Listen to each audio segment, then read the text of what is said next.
A continuación va a intervenir Antonio Aguayo Cobo, a quien yo tuve la ocasión de conocer en un congreso que se celebró algunos años aquí sobre Hipólito Sancho, que coordinaron tanto él como Javier Maldonado y que tuvieron mucho interés en que yo estuviera en ese congreso.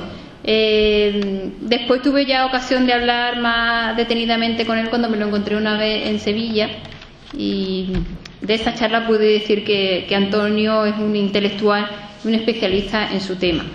De hecho, Antonio es licenciado en Historia del Arte por la Universidad de Santiago de Compostela y es doctor por la Universidad de Cádiz, orientando su labor investigadora al campo de la iconografía, especialmente en la época del Renacimiento. Sus líneas de investigación se centra fundamentalmente en la decoración escultórica de la arquitectura, es lo que se denomina la arquitectura parlante. Tiene publicados varios libros, así como múltiples artículos y comunicaciones en congresos, tanto nacionales como internacionales. Y desde hace varios años también trabaja en el análisis de la iconografía, y yo se lo agradezco desde el punto de vista de género.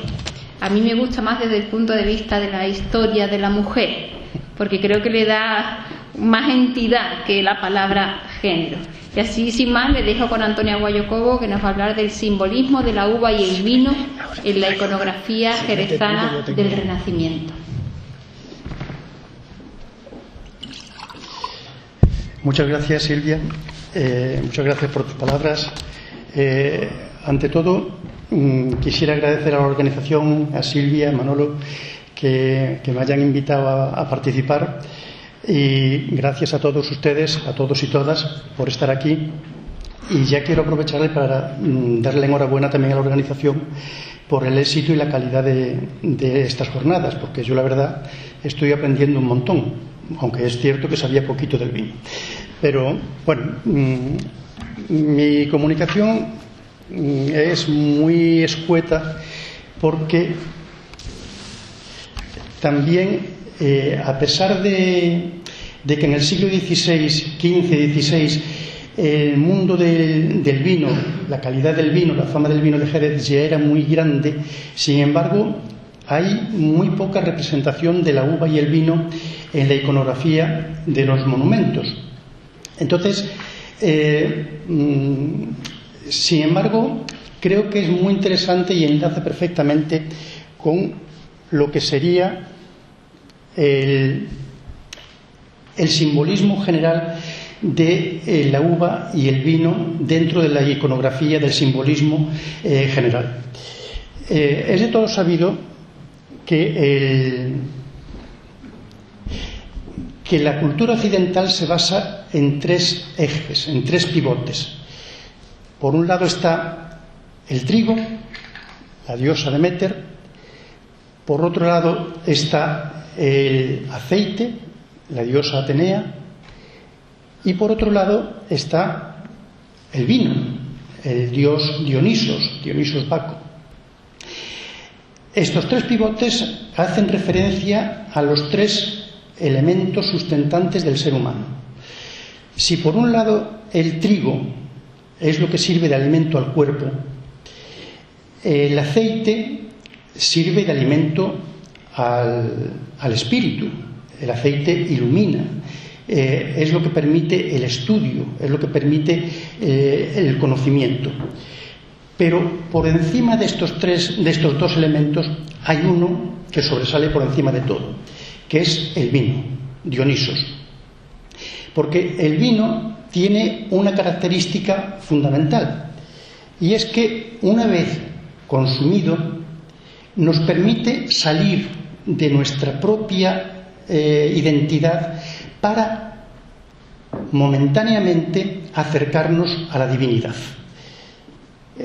Fíjense que en la tradición clásica los mitos dionisíacos, los mitos de Dionisos, las Ménades, mediante la ingestión moderada o no tan moderada del vino, llegaban a la unión total y absoluta con la divinidad. Pero por otro lado, el vino, ese vino antiguo de color sangre, hace que se equipare con eso, precisamente con la sangre.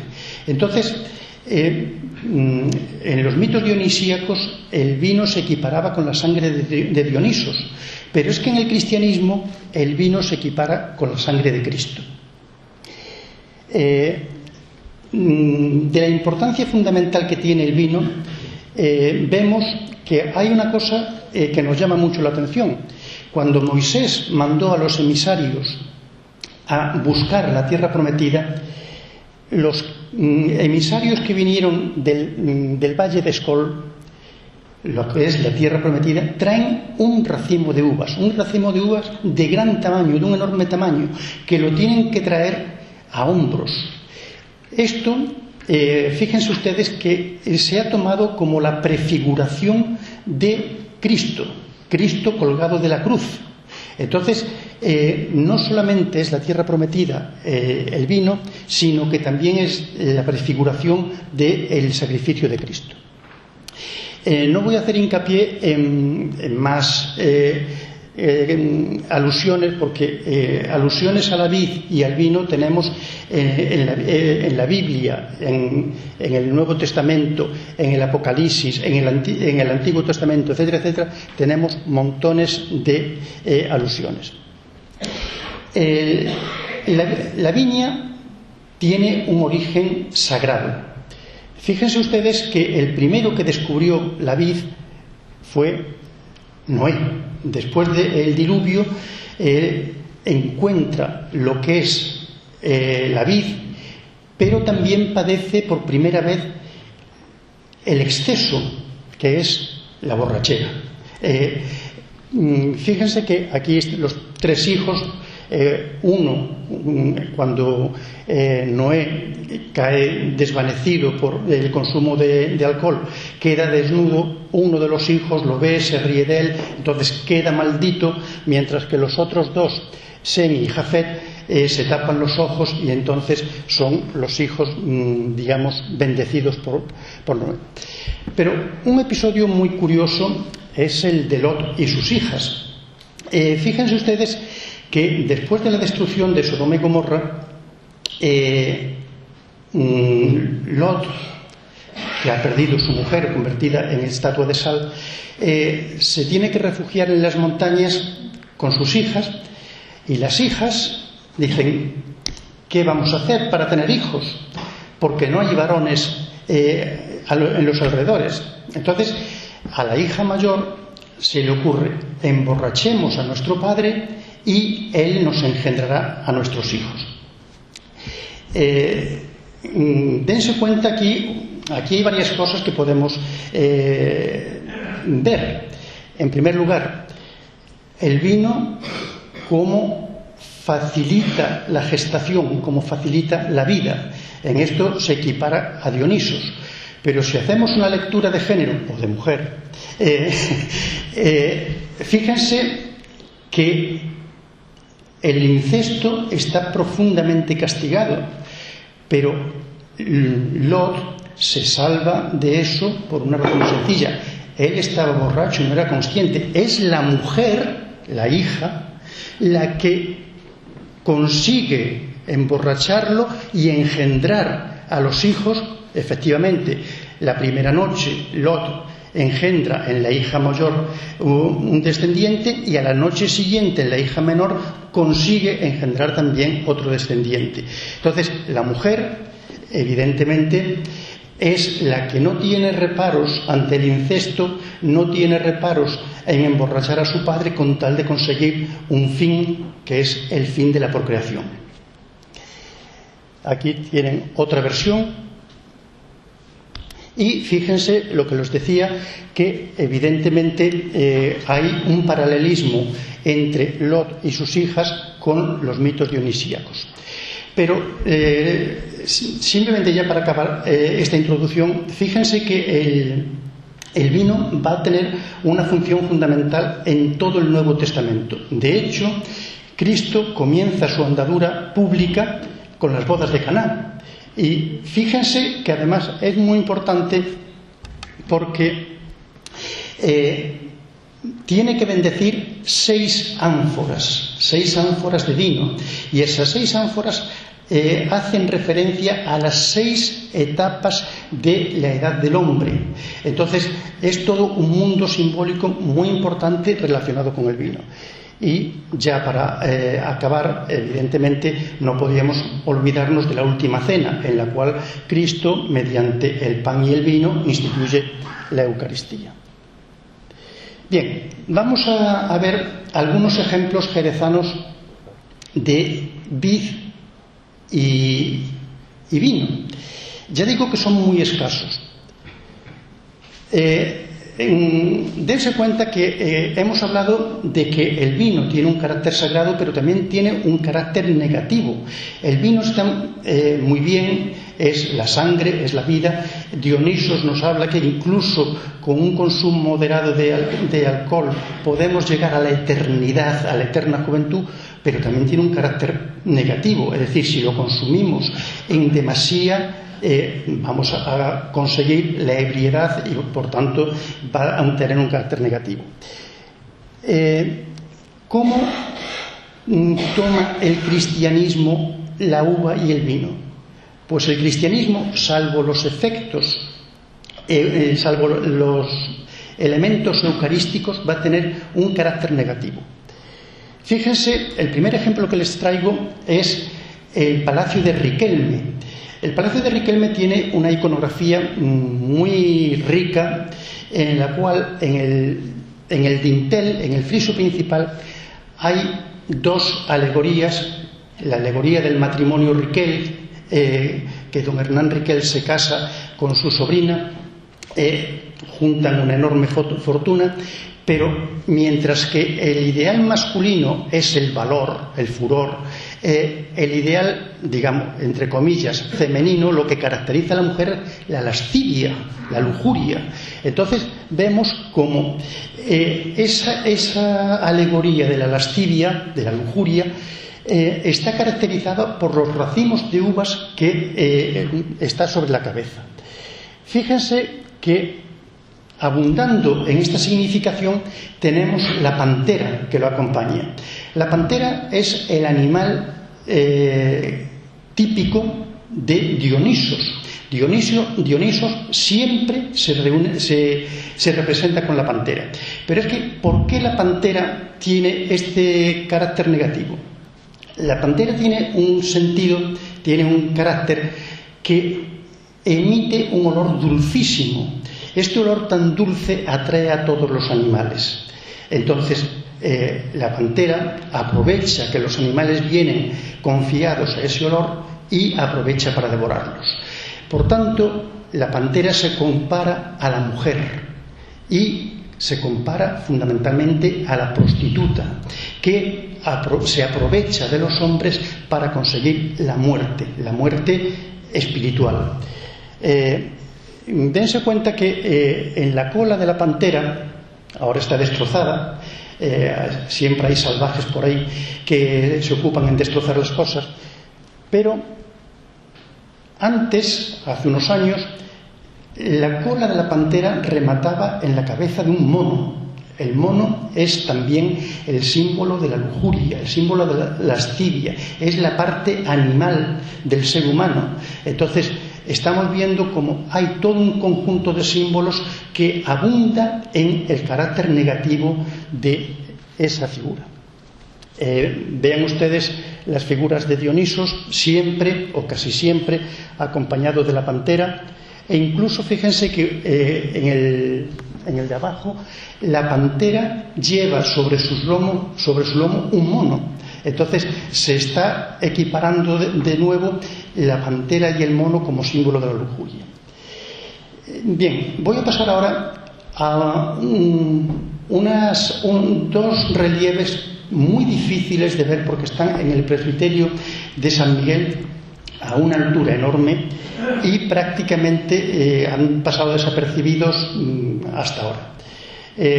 Me estoy refiriendo a esta bóveda de San Miguel, que es lo último que se hace y está dentro de un programa apocalíptico muy complejo,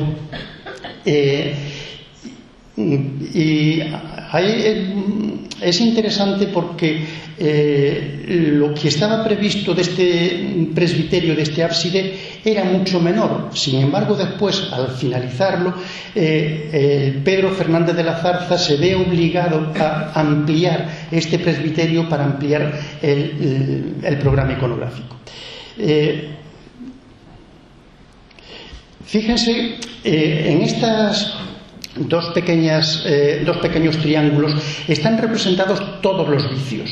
Está siguiendo una iconografía basada en Prudencio, en el cual, dentro del programa apocalíptico, aquí está lo que sería la iglesia terrena, es decir, la iglesia en la que estamos metidos todos con los pecados, las tentaciones. Entonces, de nuevo encontramos la pantera, y fíjense cómo la pantera finaliza su cola de nuevo en el racimo de uvas. Es decir, de nuevo nos está diciendo el peligro del alcohol, o este grifo que también finaliza en un racimo de uvas, y el grifo, que puede tener un carácter positivo porque es la unión de los dos reyes de la naturaleza, el león y el águila. Sin embargo, aquí adquiere un sentido negativo, simbolizando al demonio.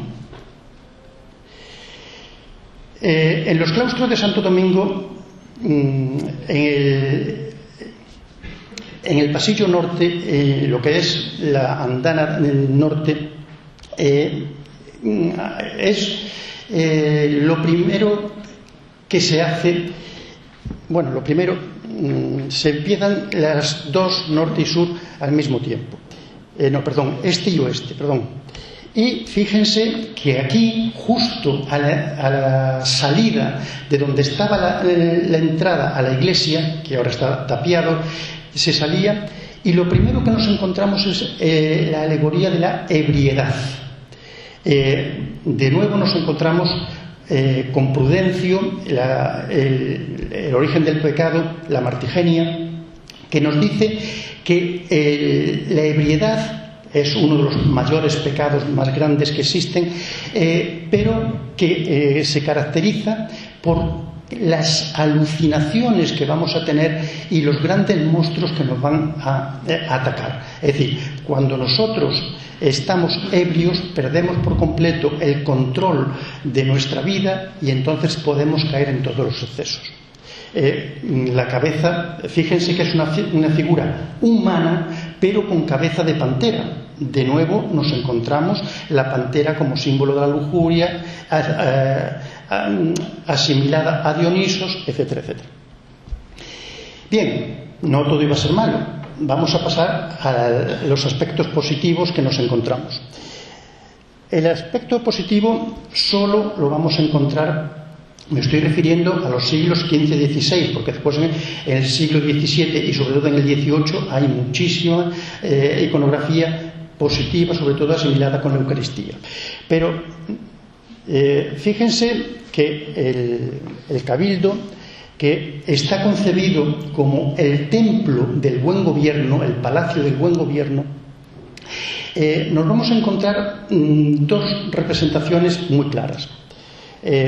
Fíjense, la iconografía principal, lo que siempre hemos visto es, por un lado, está Hércules, que es el primitivo fundador de la ciudad, o el mítico fundador de la ciudad, y por otro lado está Julio César, que es el refundador y legislador de la ciudad. Junto a Hércules tenemos dos alegorías. Por un lado está la prudencia, que se mira en el espejo y con la serpiente enredada en la mano, que la alegoría de la serpiente es basada en el Evangelio, que dice: sed astutos como serpientes, y el espejo que nos devuelve nuestra imagen. Bien, pero acabo ya. Lo que nos interesa a nosotros ahora es la alegoría de la templanza. La templanza tiene muchas alegorías, pero sin embargo en Jerez, y es muy sintomático y creo que es muy especial, en Jerez solo aparece la alegoría de la templanza basado en la mezcla de vino y agua. Nos dicen el vino hay que mezclarlo con agua. Diego López, el que es el gran comentarista de Alciato en el siglo XVI, finales del XVI, principio del XVII, nos dice, comentando un emblema que después vamos a ver, nos dice que la mezcla tiene que ser 1/4 de agua por cada 3 de vino, pero que lo máximo que se debe de consumir al día cada hombre, no hace después referencia a las mujeres, pero lo tiene mucho más limitado, es 1 cuartillo al día, porque a partir del cuartillo ya podemos caer en la borrachera. Fíjense, aquí tenemos cómo se mezcla. Ahí emblema número 23 de Alciato, que hacía alusión ayer el profesor que hablaba de literatura, realmente nos habla aumentar la prudencia con el vino, aunque en el siguiente nos dice que el consumo de vino puede ser muy peligroso.